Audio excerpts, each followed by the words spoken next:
Bonsoir, bonsoir à vous et merci. Merci d'avoir attendu de quelques minutes. Merci.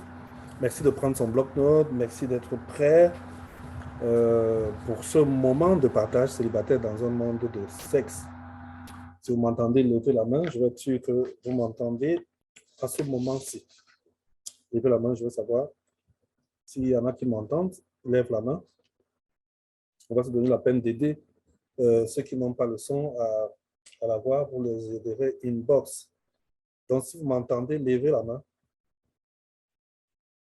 Parfait. Merci à tous ceux qui ont levé la main. Merci, merci beaucoup. On va donc continuer notre programme ce soir. Nous poursuivons avec notre programme. Alors, je voudrais commencer par quelques petits rappels importants. Le premier rappel, c'est que normalement, les gens ne cheminent pas ensemble s'ils ne sont pas accordés. Je voulais commencer par là. Que deux personnes ne peuvent pas cheminer ensemble si elles ne se sont pas accordées au préalable. Et je voulais donc qu'on ait un certain nombre d'accords avant de poursuivre cette soirée. Ce soir, vous est offert par Famille à cœur. Ce programme vous est offert par Famille à cœur au travers des célibataires de Famille à cœur qui organisent ce programme. Ils souhaitent vous avoir aussi parmi eux pour partager un certain nombre de ressources. On va y revenir tout à l'heure. La deuxième mise en garde, c'est que je voudrais qu'on soit en accord sur les mots que je vais utiliser et la définition que je donne à chacun de ces mots. Ce sera très important pour chacun d'entre nous parce que pour le même mot, chacun a une définition différente. Et je pense que comme c'est moi qui expose, c'est mieux que ce soit ma définition qui soit retenue. Elle permettra à chacun de pouvoir évaluer, de pouvoir comprendre ou de pouvoir suivre mon raisonnement. Donc, première chose que je voulais faire, c'est de vous amener déjà en disant, voilà la présentation du jour. Ça fait partie des accords que nous devons avoir. Je vais commencer par nous présenter. Ensuite, je vais présenter quelques définitions. Pourquoi le monde est saturé de sexe. On va dire vraiment la vérité sur le célibat et le sexe. Et on va parler de ceux qui tombent, parce qu'il y en a qui tombent. Sinon, on ne ferait pas ce genre de rencontre, on ne ferait pas ce genre de réunion. Il y en a qui tombent, qui succombent. On va essayer de voir pourquoi ils succombent pendant que d'autres résistent. Et enfin, on va voir comment on s'en sort. Je vais faire une courte conclusion et je vais ouvrir le débat.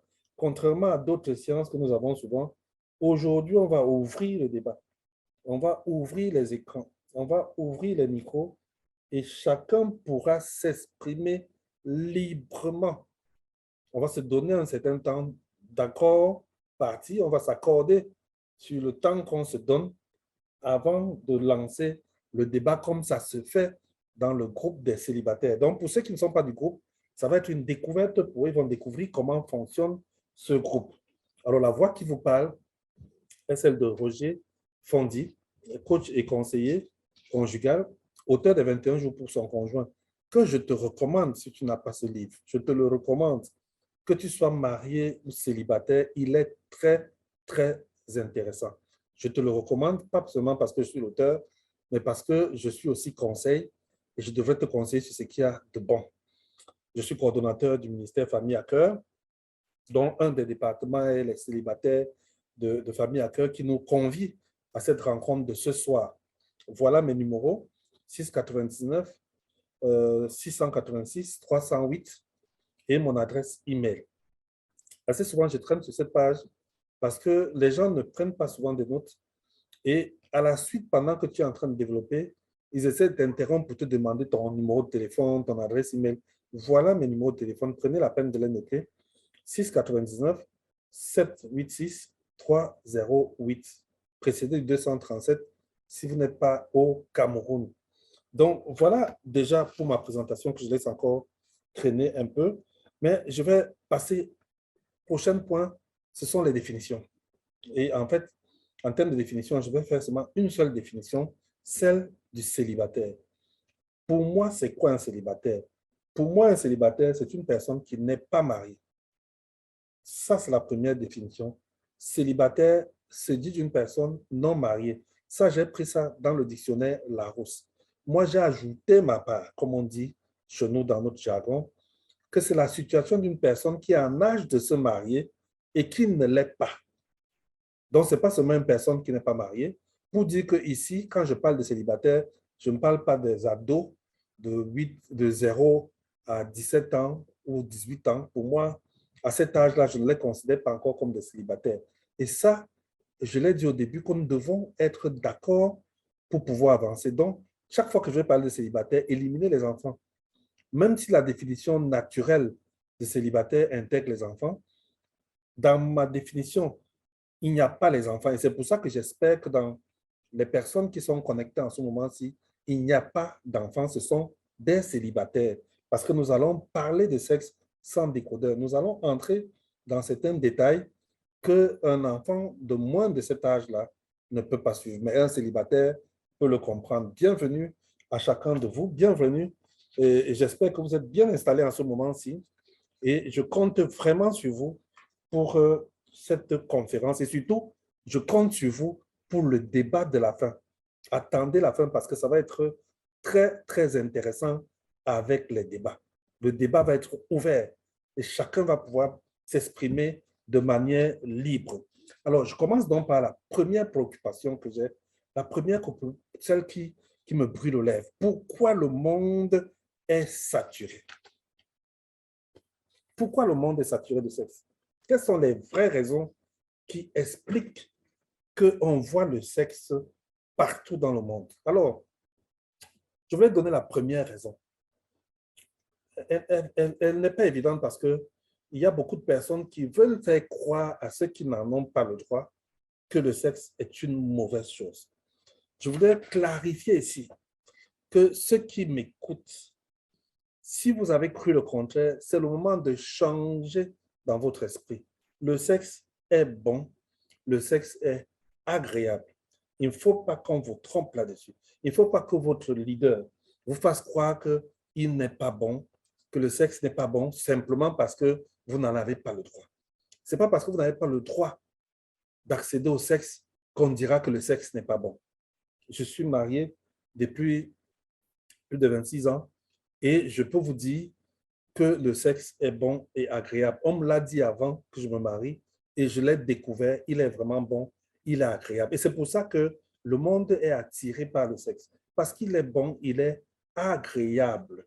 Qu'on ne vous trompe pas, qu'on ne vous mente pas. Quand Dieu a créé l'homme et la femme, ce jour où il a célébré on va dire le sexe, parce que c'est à ce moment que l'arrivée même du sexe, c'est à ce moment qu'on parle de sexe de manière libre, c'est dans ce cadre-là.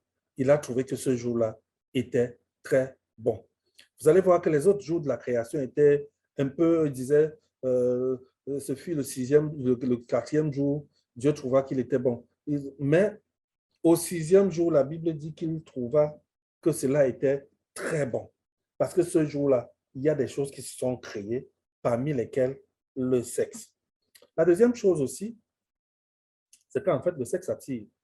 Et ça, j'ai dit, il faut qu'on se parle. Il ne faut pas qu'on ait peur de dire les vérités aux gens. Le sexe attire. Il y a un attrait vers le sexe. C'est pour ça que je lisais un livre tout à l'heure avant cette conférence qui disait que le sexe, c'est un combat. Que le célibataire est dans un combat contre ses pulsions sexuelles. Parce que c'est une réalité, ce n'est pas une fiction. Il attire, il y a des envies. Il faut qu'on le sache, que c'est ces choses-là qui font donc que, à cause de la facilité, le monde se retrouve saturé de cette histoire qui semble très facile.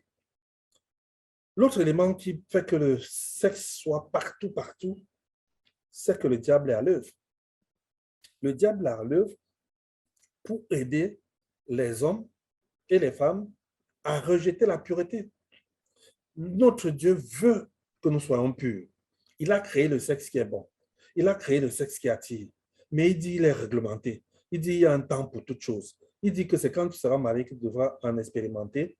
Et qu'est-ce que le diable fait? Le diable rejette la pureté. Le diable essaie de nous mettre dans des situations inconfortables. Le diable essaie par tous les moyens d'amener les gens à aller à l'encontre de la pureté sexuelle que Dieu a mis en place. Comment il va le faire? Il va d'abord commencer par diminuer l'importance des valeurs.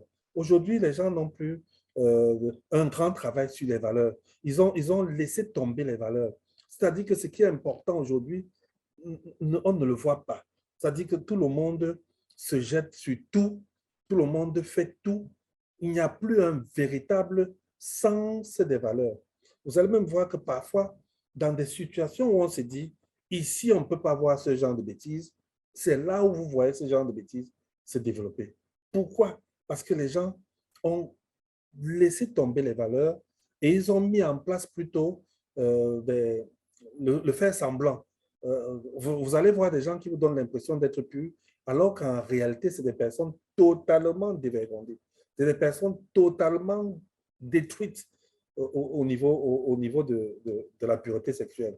Parce que les valeurs ont diminué. Il y a aussi autre chose, c'est que le diable, qu'est-ce qu'il fait de manière subtile? Il donne l'impression aux gens que les valeurs individuelles sont plus importantes que la foi chrétienne, sont plus importantes que les principes de Dieu, que tu es libre de faire de ton corps ce que tu veux.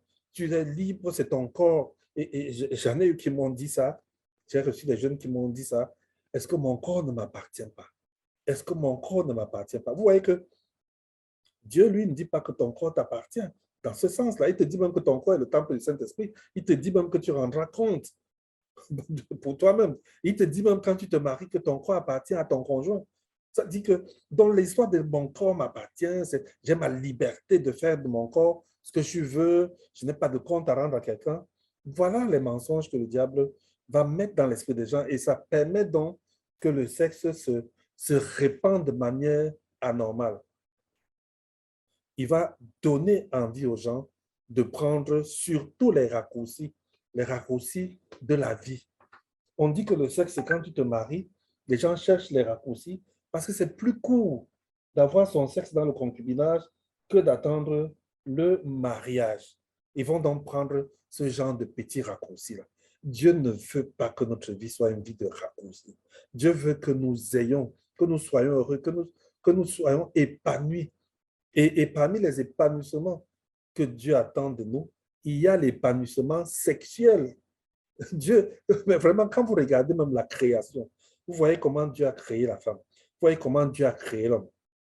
Vraiment, quand tu regardes un homme, regarde à une femme, tu vois que Dieu a pris soin de lui donner des formes attirantes, de lui donner des attributs qui sont des éléments qui vont permettre d'avoir une sexualité épanouie. Quand une fille voit un garçon, elle voit en lui des choses qui l'attirent. Dieu a pris soin pour que ce domaine-là, on puisse s'épanouir.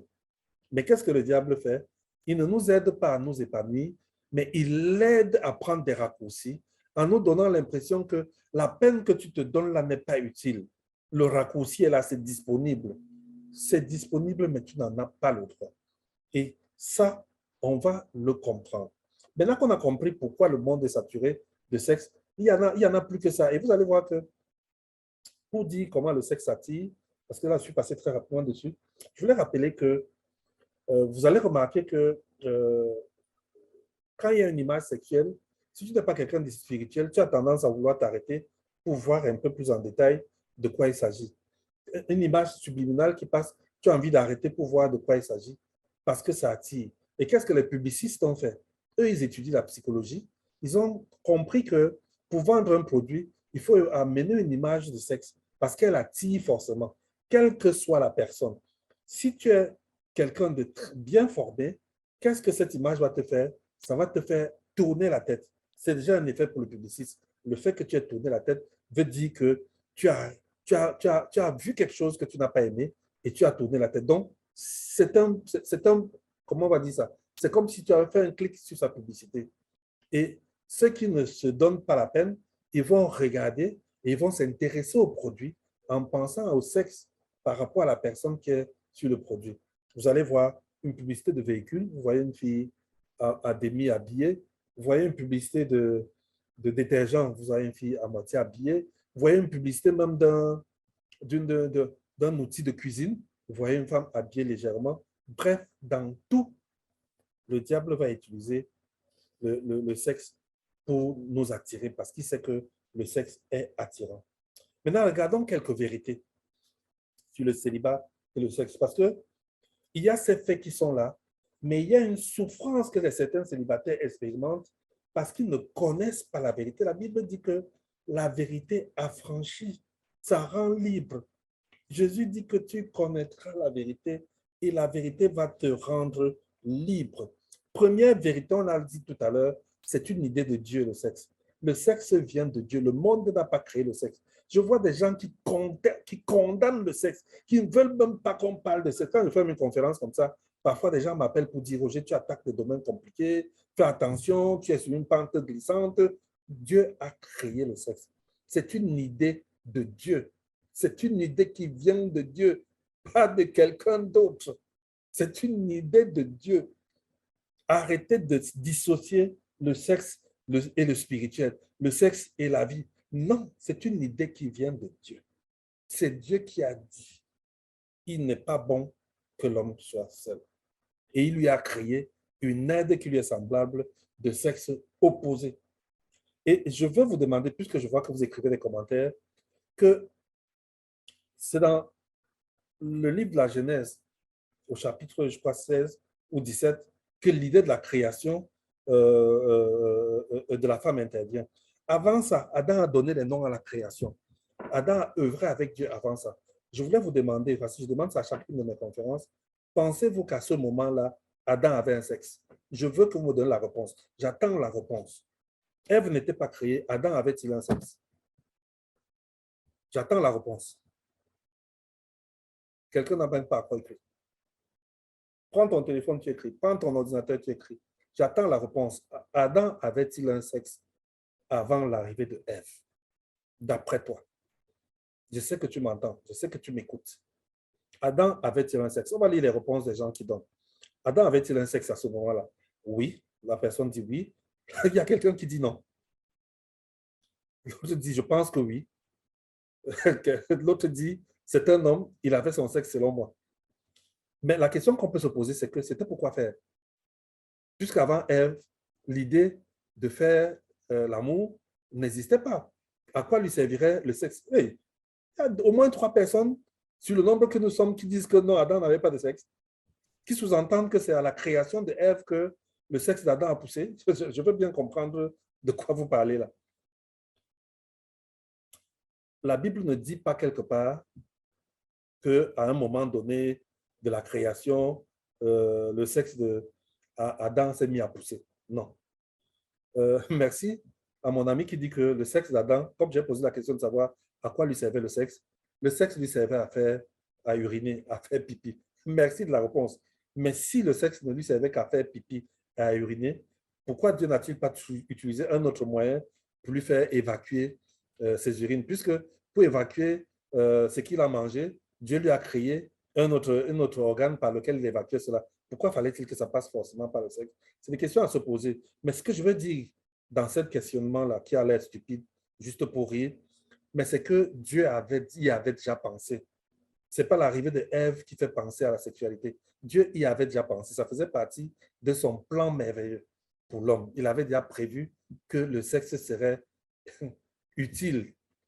Le sexe serait utile. Il a créé comme un homme normal, bien constitué. Il avait son sexe, c'était utile pour lui. Alors, la deuxième vérité que je voulais vous dire, la première, c'est que le sexe est une idée de Dieu. La deuxième qui va vous secouer un peu parce que vous n'avez pas su ça avant, c'est que la sexualité n'est pas réservée au mariage. La sexualité n'est pas réservée au mariage. Je sais que quand je dis une phrase comme ça, tout le monde s'arrête pour dire qu'est-ce qu'il va dire à la suite? Quel est le blasphème qui va sortir là? Quelle est la contre-vérité anti-biblique qui va sortir là? La sexualité n'est pas réservée au mariage. Pourquoi je le dis? Parce qu'il faut savoir que l'homme, le célibataire, est un être sexuel normal.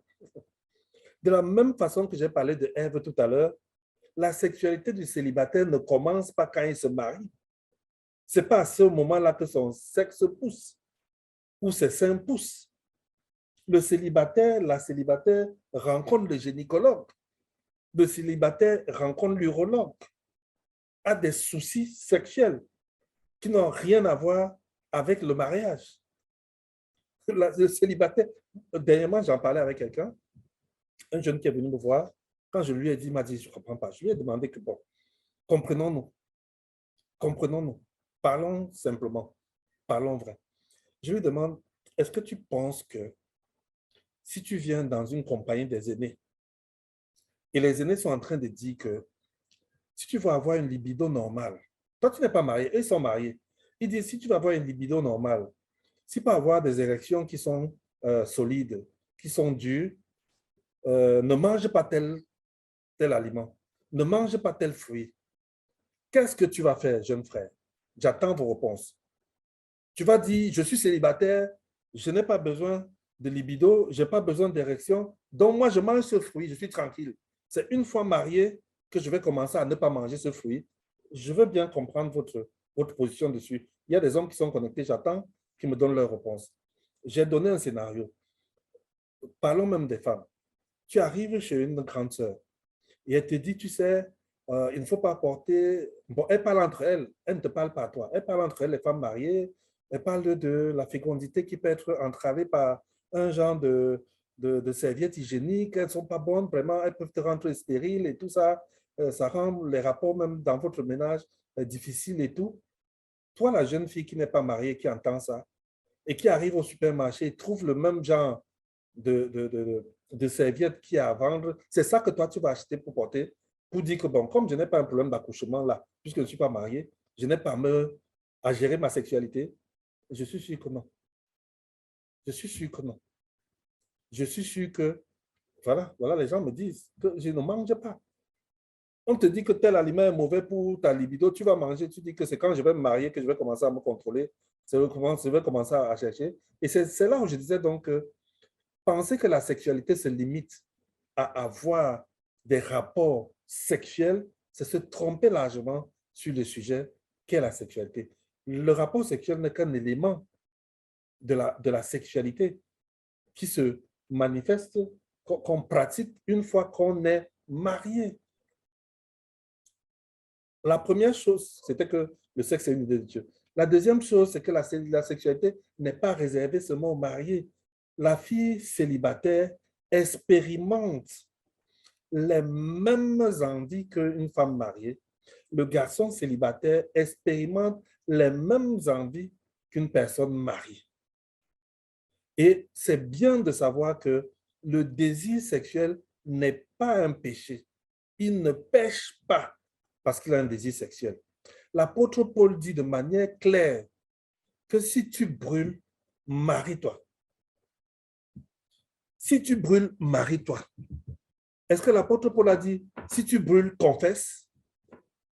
Si tu brûles, confesse. Je vois des gars qui viennent me voir et disent, coach, il faut qu'on prie. Je veux un programme de prière parce que j'ai des désirs sexuels. Je veux que Dieu arrête ces désirs sexuels-là pour les ramener quand je serai marié, tout ça. L'apôtre Paul n'a pas dit que le désir sexuel est un péché. Hein. Il a dit que si tu brûles, marie-toi. Il n'a pas dit si tu brûles, va avoir un leader pour confesser le fait que tu brûles. Donc le désir sexuel n'est pas un péché. Mais c'est bon de dompter son désir sexuel. Pas de combattre son désir sexuel, mais le dompter. On va le voir par la suite. C'est un don que Dieu nous donne, qu'il faut savoir dompter. Fuir dans le sens de il faut que je mange des aliments qui vont m'empêcher d'avoir des désirs. Tu es en train de te tuer, mon frère. Tu es en train de te tuer, ma soeur. Dieu veut que tu expérimentes un genre de choses. Et on va voir par la suite.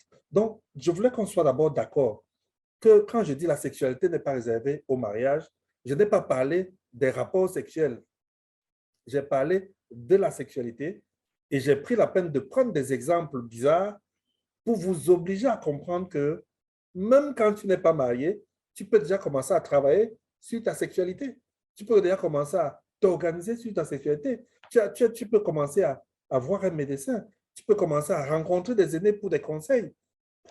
Moi, j'ai eu à conseiller un jeune qui devait se marier. Il m'a dit, nous avons fait tout le programme d'accompagnement conjugal à l'église. Mais tonton, s'il y a un sujet sur lequel on n'a rien compris, on n'a pas avancé du tout, c'est au sujet du sexe. Maintenant, je veux me marier et je n'ai pas connu de sexualité avant mon mariage, ma femme non plus, ou bien ma future épouse non plus. Qu'est-ce que je fais? Cette nuit-là, je fais comment? Les puristes ont dit, on ne parle pas de ça. Vous n'êtes pas marié, vous allez découvrir sur place. N'essayez même pas d'y réfléchir. Ça peut vous amener au péché. Ce n'est pas ça qui va amener au péché.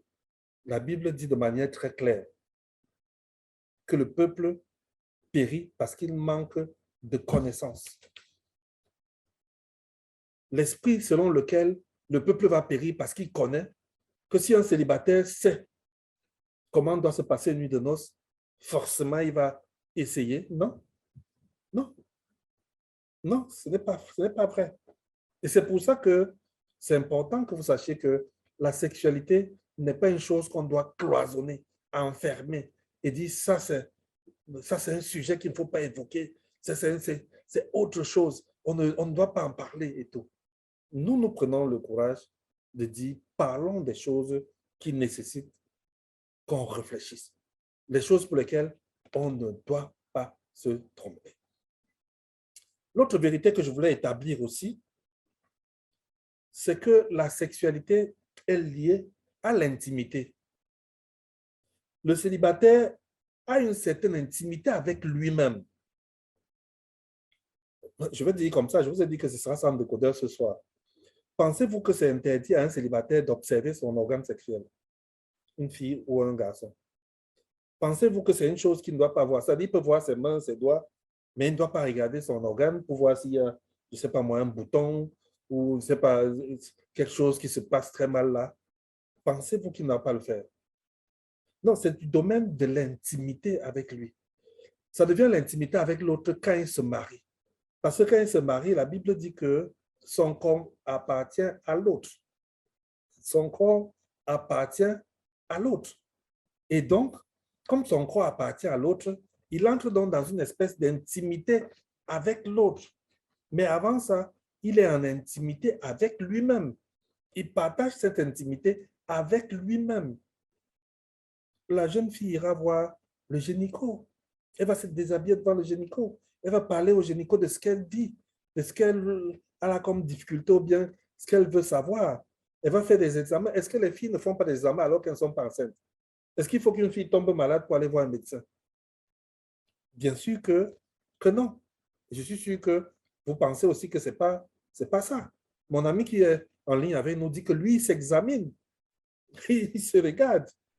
Ça fait partie de son intimité. Et cette intimité-là, c'est ça qu'on appelle donc sa sexualité. Si on a compris ces 4 vérités sur le sexe, il y en a beaucoup. Hein. Moi, j'ai choisi 4. Je voulais informer ceux qui sont là, qui sont étrangers, qui ne sont pas souvent avec nous, que dans notre groupe, c'est des choses que nous allons développer. Ils ont tout intérêt à accéder au groupe. Si vous voulez le lien du groupe, il y a des membres du groupe là, ils vont mettre le lien du groupe des célibataires. Venez là-bas. Venez là-bas, vous allez découvrir des choses. Je me rappelle, j'ai fait une conférence dernièrement où j'ai parlé de sexe et j'ai eu une petite sœur qui m'a contacté après et elle m'a dit, écoute,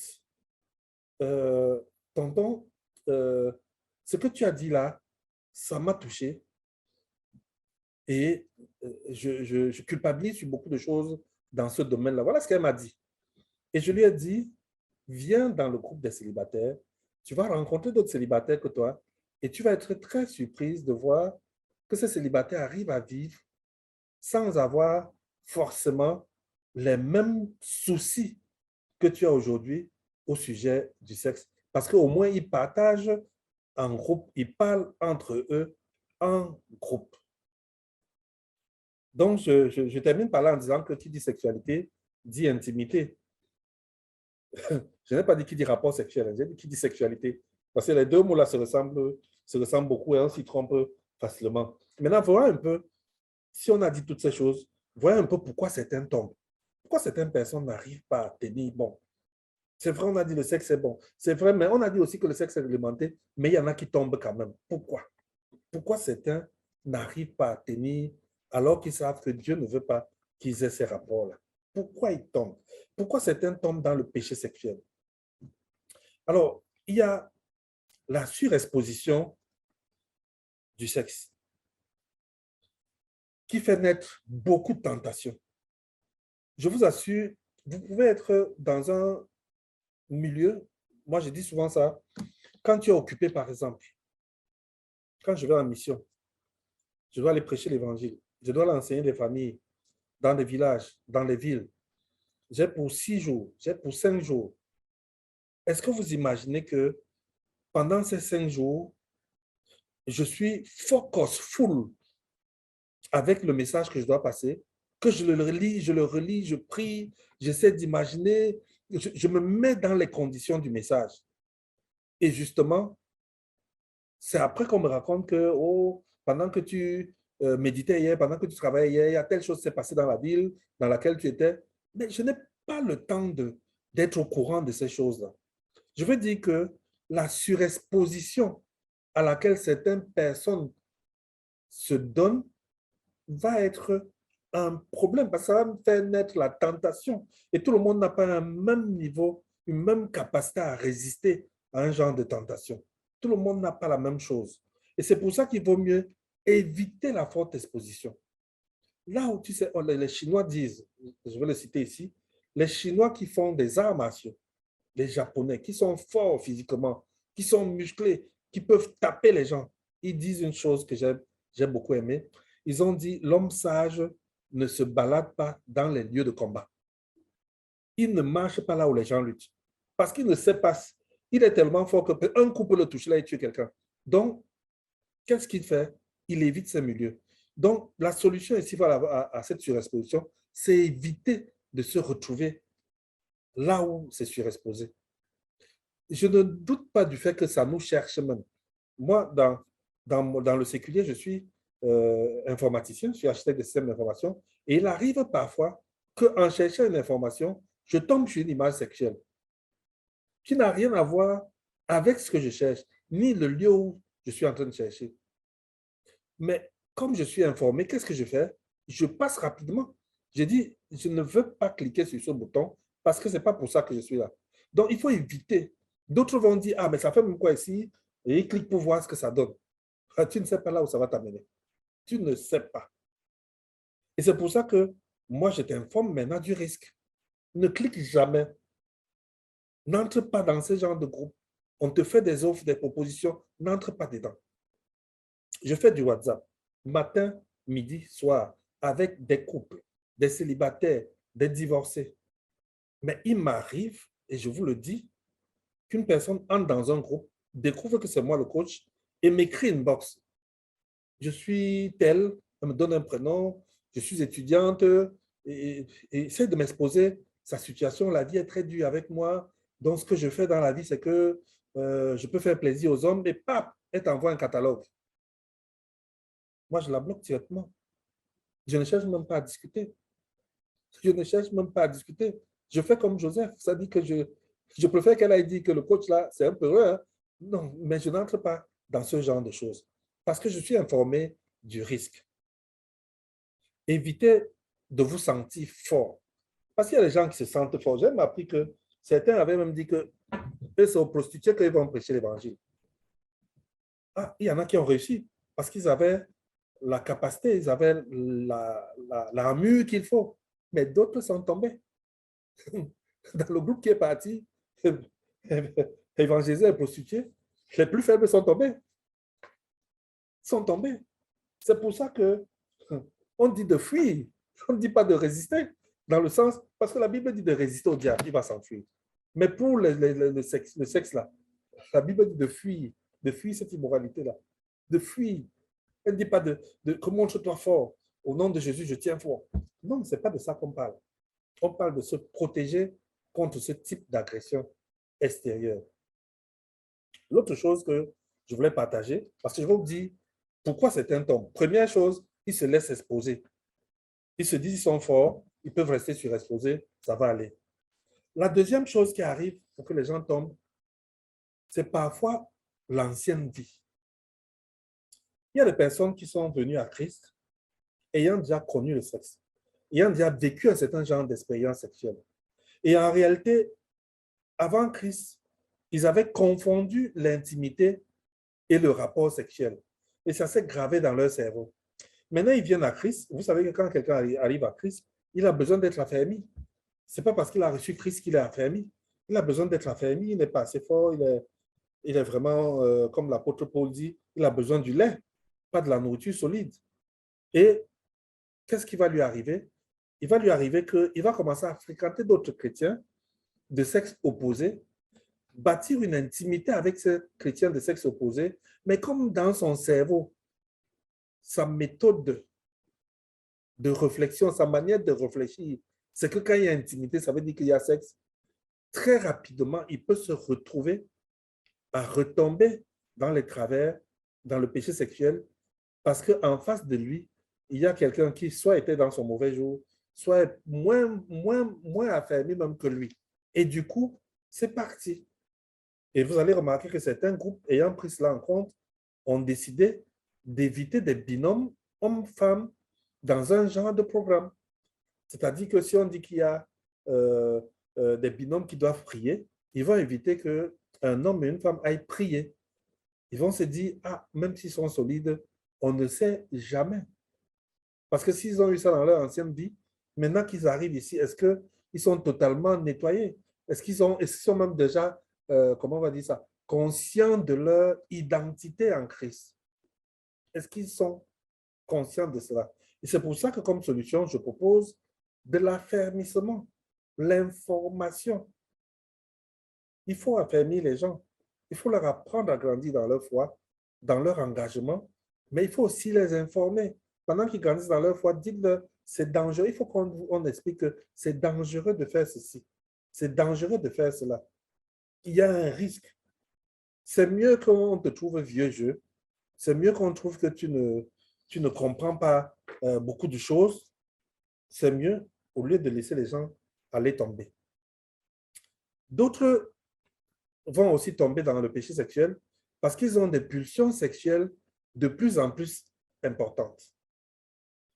En réalité, il y a des relations qui sont des relations à risque.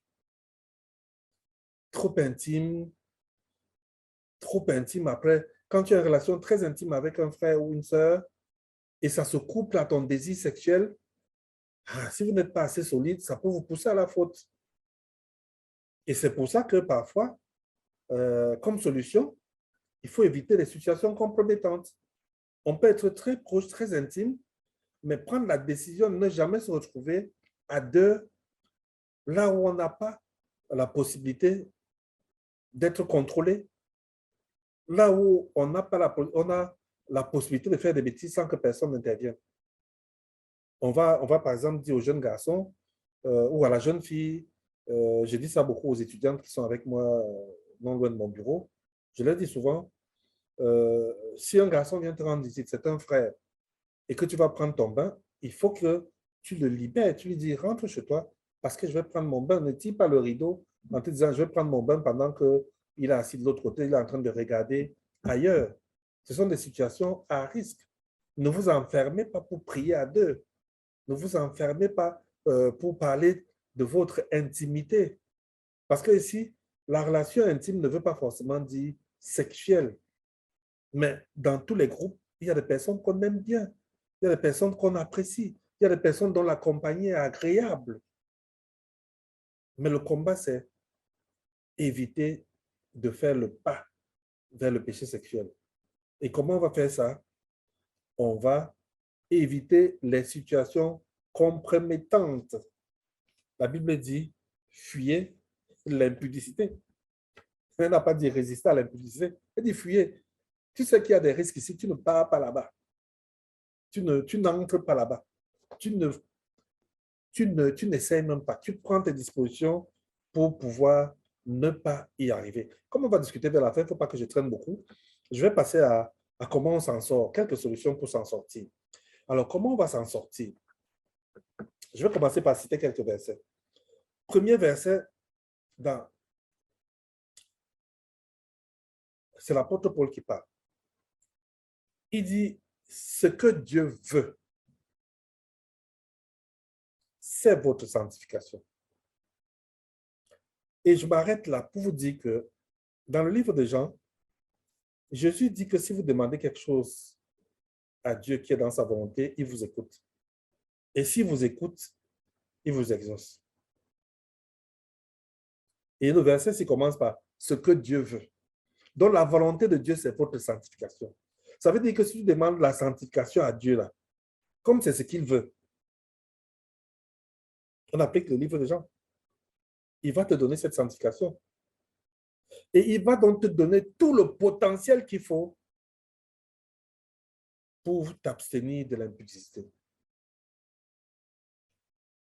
Il va te donner le potentiel qu'il faut pour t'abstenir de l'impudicité. Dieu ne va pas t'abstenir de l'impudicité. C'est toi qui t'abstiens de l'impudicité. Et Dieu te dit, abstiens-toi. Tu ne vas pas aller dans un bordel et dire, Seigneur Jésus, protège-moi contre les bordels. C'est toi qui dois t'abstenir. C'est un travail personnel. Que chacun possède son corps. Ton corps. Là, Dieu est en train de t'appeler à la maîtrise de toi, que tu apprennes à te maîtriser, que tu possèdes ton corps dans la sainteté et l'honnêteté. Ça, c'est la maîtrise personnelle. Et Dieu s'attend à ce que tu puisses le faire. Que tu ne te livres pas sans vous livrer. Que toi-même, tu ne te livres pas. Mais il y a le 6e verset, vous pouvez le lire tranquillement après la rencontre. Mais il y a le 6e verset qui m'intéresse beaucoup, parce qu'il dit ceci. Le 6e verset dit ceci, il dit, Dieu veut que personne n'use envers son frère de fraude et de cupidité dans les affaires. Dans le domaine du sexe, il y a des gens qui usent de fraude envers leurs frères, envers leurs sœurs. Tu invites le frère ou tu invites la sœur, alors que tu sais bien que tu as déjà tissé ton plan et tu l'entraînes dans un plan glissant que tu avais préparé d'avance. C'est ça que l'apôtre Paul dit qu'il ne faut pas user de fraude envers son propre frère, envers sa sœur. Ça, c'est la première chose, le premier groupe de versets qui va nous aider à nous en sortir. Le deuxième groupe de versets qui va nous aider à nous en sortir, on va le voir tout de suite, c'est le fait de confesser les choses. Il y a des gens qui sont champions pour confesser, affirmer les grands principes bibliques. Ce n'est pas mauvais de confesser, ce n'est pas mauvais d'affirmer, mais cela ne suffit pas. Cela ne suffit pas. Il ne suffit pas simplement de faire des grandes affirmations, il ne suffit pas simplement de dire des grandes choses, mais il faut cultiver de nouvelles valeurs. Il faut développer des valeurs nouvelles. C'est-à-dire que cette vérité doit être quelque chose qui nous permet maintenant de développer de nouvelles valeurs. Avant d'y arriver, j'avais une façon de voir les choses, j'avais un ordre d'importance des choses. Maintenant que je suis arrivé, j'apprends à cultiver de nouvelles valeurs. J'apprends à intégrer de nouvelles valeurs. J'apprends à développer de nouvelles valeurs. Et le développement de nouvelles valeurs va me donner aussi de nouvelles capacités. Je vais travailler à me capaciter en tenant compte de ces grandes valeurs que je suis en train de développer. Donc, on va cultiver ces nouvelles valeurs, on va cultiver ces nouvelles capacités, mais on va surtout mettre en place des vrais capteurs, des vrais indicateurs. Tout à l'heure, nous avons parlé du désir, qui était normal, mais quelqu'un peut aussi savoir à quel moment le désir s'enclenche chez lui. La personne peut savoir que voici les 3 choses que quand elle se réalise, il y a un désir qui va s'enclencher. Et donc, faire quoi? Mettre en place des capteurs, des indicateurs pour se rendre compte que je suis en train de prendre un chemin qui n'est pas le bon, que je suis en train de prendre un chemin plutôt glissant, que la voie que je suis en train de prendre, parce que 2 ou 3 choses sont déjà en train de se matérialiser, ça veut dire que je suis déjà en train de partir. Et ces capteurs seront donc utiles pour lui permettre de prendre la bonne décision. en disant, c'est pas bon, je préfère changer de milieu. Et l'un des capteurs par excellence, c'est le Saint-Esprit qui te parle, qui te dit, c'est pas bon. Après le Saint-Esprit, tu peux mettre aussi d'autres capteurs qui sont liés peut-être à ta capacité, qui sont liés à tes moyens de résister. Il y a une jeune fille qui est amoureuse, une jeune sœur qui est amoureuse d'une star de l'université. Ça se passe au Bénin. Et le gars est la star à l'université, il a une voiture, il a une belle chambre. Toutes les filles veulent être ses amies et tout. Et lui, il préfère la jeune fille chrétienne qui vient d'arriver. Et elle se retrouve dans une situation d'ambiguïté parce que, en même temps qu'elle sait que ce n'est pas bon, en même temps, elle est très embêtée parce que c'est quand même une star. Ça fait façon d'être l'ami d'une star. Et c'est ainsi donc euh, elle va commencer à tergiverser dans son cœur, à se dire que, hey, mine de rien, ce gars, il peut me faire du mal. Mais en même temps, elle se dit, ce gars, marcher avec lui me donne une certaine réputation. C'est quand même la star de l'université. Et qu'est-ce qu'elle va faire? Il va toujours insister, il faut que tu me rendes visite, il faut que tu viennes dans ma chambre, il faut que tu viennes me voir, il faut, il faut. Et ce jour-là, elle se dit, OK, je vais aller lui rendre visite. Et qu'est-ce qu'elle fait? Elle prie, elle prend sa Bible, elle met dans son sac à main et elle va rendre visite au gars. L'histoire est racontée aujourd'hui parce que c'est quelque chose qu'elle a confessé plus tard à son pasteur. Parce que là-bas, malgré la Bible qu'elle avait dans son sac, malgré le fait qu'elle ait prié avant d'y arriver, ce qui devait arriver est arrivé. Et c'est pour cela que ces capteurs et indicateurs, il ne faut pas les sous-estimer. Il ne faut pas les sous-estimer dessus. Il faut se développer des relations saines. Il faut développer des relations saines. Et il y a des principes simples qui veulent qu'il soit difficile de développer des relations saines dans des milieux pas sains. Il est difficile d'avoir des relations saines dans un milieu qui n'est pas sain. Et donc, pour pouvoir développer des relations saines, on est obligé de fréquenter des milieux sains pour rencontrer le genre de personnes qui ne va pas t'amener dans les problèmes. Qui ne va pas t'amener dans les problèmes. Des milieux sains.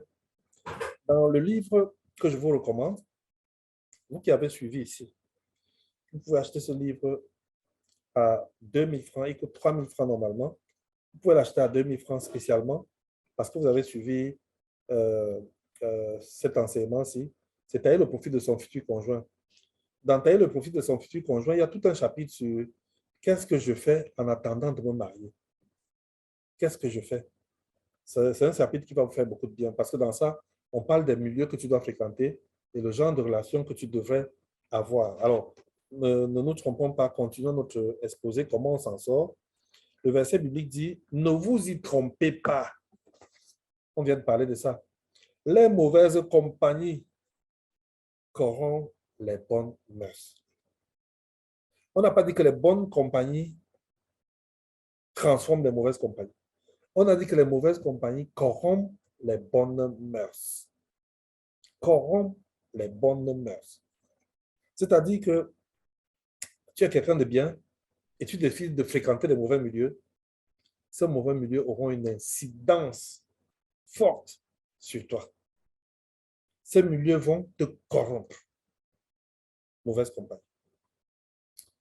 Le psalmiste, dans le psaume 119, dit que pour que le jeune soit pur, rendre son sentier pur, il faut qu'il se dirige selon la parole, d'après la parole. Vous avez vu que la rencontre de Jésus pendant les 40 jours, c'était une rencontre d'échange de connaissances de la parole. Si Jésus n'avait pas la parole de Dieu avec lui, le diable l'aurait amené à faire n'importe quoi. Il dit, je sais ta parole dans mon cœur afin de ne pas péché contre toi. L'autre solution aussi, c'est le refus du conformisme. Le refus du conformisme que tout le monde fait. Tout le monde ne fait pas. Mon ami Benjamin, quand on faisait ses cours ensemble, avait lu, il nous a dit qu'il avait lu un enseignement, un mémoire de maîtrise à l'université à Yaoundé 1, d'une étude qui a été faite à Yaoundé 1, qui démontrait que 30%, non, 70% des étudiants qui arrivent en troisième année ont connu le sexe durant leur cursus en troisième année. 70% ont connu le sexe. Et c'était une étude qui, quand on écoutait ça, on se réjouissait. Et les gens nous disaient, pourquoi vous vous réjouissez? Et on leur disait, parce que nous savons lire entre les lignes. Mes frères, ça veut dire qu'il y a 30% qui ne connaissent pas le sexe. Qu'il y en a 30% en troisième année à l'université qui ne connaissent pas le sexe. Donc, ne reste pas là à dire que tout le monde le fait. Tout le monde ne fait pas. Malgré tout ce qui se passe là à l'université, il y a Yaoundé 1, il y a encore 30% qui ne connaissent pas le sexe. Et l'apôtre Paul dit, ne te conforme pas, mais sois transformé par le renouvellement de l'intelligence. Et c'est pour ça que, au-delà des connaissances, au-delà des informations, tu dois développer des véritables convictions. Quelqu'un peut connaître sans en être convaincu. J'ai participé à une conférence comme ça et j'ai été très marqué par la conférence. C'était un pasteur qui était arrivé, un Martiniquais, je crois. Et nous avions 2 semaines de conférence, 14 jours. Et le deuxième jour, il a plu terriblement à la fin de la conférence. Même sortir de la salle était compliqué. Ce monsieur nous a dit, dans la prière, qu'il ne va plus pleuvoir sur quelqu'un qui vient à cette conférence durant les 14 jours. Qu'il ne va plus pleuvoir, vous avez bien entendu, qu'il va pleuvoir. Mais personne de nous ne sera mouillé en venant ou en rentrant à sa conférence. Les conférences commençaient à 17h30. Le deuxième jour, je vais dire le troisième, ça veut dire le deuxième après qu'il ait prié, il a plu jusqu'à 17h. Ce qui fait que la moitié de la salle avait les parapluies. Et c'est ça la réalité de la foi. C'est-à-dire que tout le monde est d'accord que oui, Dieu va le faire, mais les gens prennent quand même leur parapluie. Et il s'est moqué de nous. Il a dit, à 17h, il pleuvait. Et vous vous êtes dit, prenons quand même nos parapluies, on ne sait jamais si ça peut arriver. Et vous êtes arrivé sans qu'il pleuve sur vous. Alors, et vous n'avez même pas non plus utilisé vos parapluies. Donc, il y a un moment où ce qu'on connaît là, on doit pouvoir transformer ça en conviction. Que je peux résister. Je crois, le Seigneur dit qu'il me donne la capacité et je crois que je peux résister et je résiste. Il faut aussi apprendre à anticiper sur les situations. Ma jeune sœur, un gars n'est pas sérieux, tu sais qu'il n'est pas sérieux, anticipe. Dans le feu de l'action, c'est difficile de décider. C'est très difficile de décider dans le feu de l'action. Très difficile. Ce n'est pas quand les choses sont déjà avancées, là, que vous êtes déjà dans un genre de situation que tu vas commencer à chasser les démons. Ce n'est pas quand vous serez engagé déjà un genre là, que tu vas commencer à dire, je ne veux pas, vraiment, je n'avais pas prévu ça, ça n'entre pas dans mes convictions, je suis une croyante, je ne fais pas ce genre de choses. Tu ne fais pas ce genre de choses. Je racontais à lors de ma conférence que j'ai une amie sur TikTok. Je lui ai déjà donné un avertissement en disant, ce que tu fais là, tu joues avec le feu. Elle fait une vidéo, elle me dit, oh, j'étais à Kribi, il y a un monsieur qui m'aime bien, qui m'a amené à Kribi. Et tonton Roger, surprise, à Kribi, il veut que je me déshabille, il veut qu'on fasse l'amour.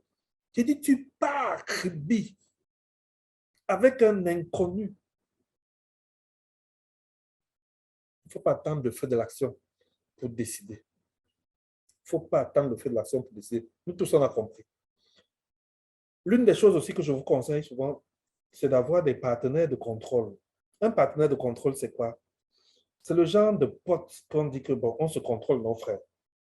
Nous deux, nous savons que le monde est dur, qu'il y a des risques dehors, mais on va se contrôler. Tu me poses des questions sur ma vie, je te pose des questions sur ta vie. Tu viens chez moi sans avertir. Tu peux toquer à ma porte quand tu veux. Si tu rentres à 3 heures du matin et que tu passes à côté de chez moi, tu peux toquer et ouvrir ma chambre et voir ce qu'il y a dedans. Donc, des partenaires de contrôle comme ça permettent de se tenir, de se contrôler. Ça n'empêche pas que si l'autre est vraiment un bandit qui cherche à contourner ce contrôle, mais l'idée du partenaire de contrôle est déjà une bonne idée quand soi-même on reconnaît qu'on a un travail à faire sur soi et donc on va dire qu'on a une certaine volonté, une certaine honnêteté à pouvoir sortir de la mauvaise situation dans laquelle on est. Maintenant, je donne la dernière partie des solutions, dernier volet des solutions pour qu'on termine. Il faut protéger le bon esprit. Il y a des moments où tu es bien, il y a des endroits où c'est bon. Protège ces endroits-là. Ne viens pas gâter ces endroits avec un genre de choses. Apprends à canaliser ton désir d'intimité. Est-ce que vous savez que des femmes que j'ai reçues, des filles que j'ai reçues et qui ont déjà eu à avoir des rapports sexuels, une bonne partie, et presque je veux dire, la majorité, avouent que en réalité, quand ils ont eu le rapport sexuel, ils étaient en quête d'intimité et non en quête de rapport sexuel. Et que comme ça se confondait dans leur esprit, ils sont allés vers le sexe, alors que ce qu'ils recherchaient, c'est l'intimité. C'est pour ça qu'elles me disaient qu'elles étaient déçues de ce qui est arrivé. Elles avaient l'impression qu'on les a déshonorées parce qu'en réalité, elles s'attendaient beaucoup plus à l'intimité qu'au sexe. En réalité, les jeunes ont besoin d'intimité. Et qu'est-ce que le monde leur donne comme substitut, moins cher et bon marché? C'est le sexe. Donc, on ne les aide même pas à découvrir ce que c'est la véritable intimité.